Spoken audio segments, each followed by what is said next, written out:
Bonjour à tous, aujourd'hui je vais vous parler de l'engagement au travail et plus précisément de l'engagement organisationnel.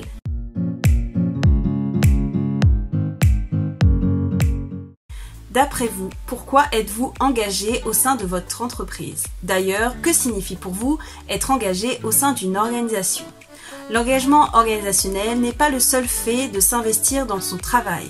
En effet, cela englobe un processus beaucoup plus profond et interne à chacun. Être engagé de manière organisationnelle au sein de son entreprise, c'est ressentir le désir d'y rester, d'intégrer totalement ses valeurs et ses objectifs, mais aussi avoir la volonté de faire toujours plus d'efforts pour que tout s'y passe bien.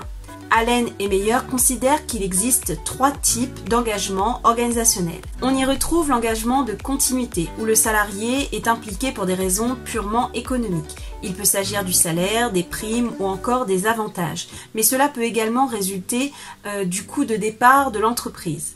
Autrement dit, le salarié se dit qu'il est préférable de rester là où il est, plutôt que de prendre le risque de voir son niveau de vie perturbé. S'il devait partir, le salarié s'implique en échange de contreparties financières. Ensuite, il y a l'engagement affectif. Le salarié s'implique parce qu'il croit sincèrement au projet d'entreprise, à ses objectifs et à ses valeurs. Ce type d'engagement pousse le salarié à promouvoir son entreprise même en dehors du cercle professionnel. Et enfin, il y a l'engagement normatif qui est vécu comme une certaine contrainte interne d'appartenance à son entreprise. C'est le caractère fidèle du salarié qui le pousse dans son engagement. Le salarié se sent impliqué par l'existence d'un certain contrat moral. L'engagement organisationnel est fonction de l'âge, des caractéristiques du poste ou de l'organisation et de la posture de la hiérarchie par rapport aux collaborateurs ou encore du climat social. Il semble évident que l'engagement affectif est, disons-le, le plus sain et le plus motivant tant pour l'organisation que pour ses membres. Il est aussi le plus difficile à construire puisqu'il demande énormément d'investissement de la part des salariés, mais surtout de la direction.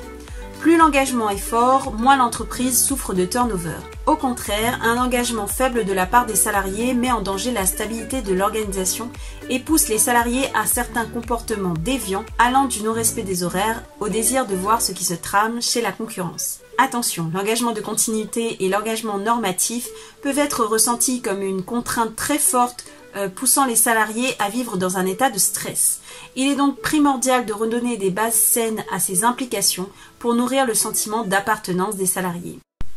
Merci d'avoir suivi cette vidéo, n'hésitez pas à la liker si elle vous a plu et à vous abonner pour ne pas manquer les prochains sujets. Je vous invite à retrouver tous les liens utiles en description de la vidéo. À bientôt!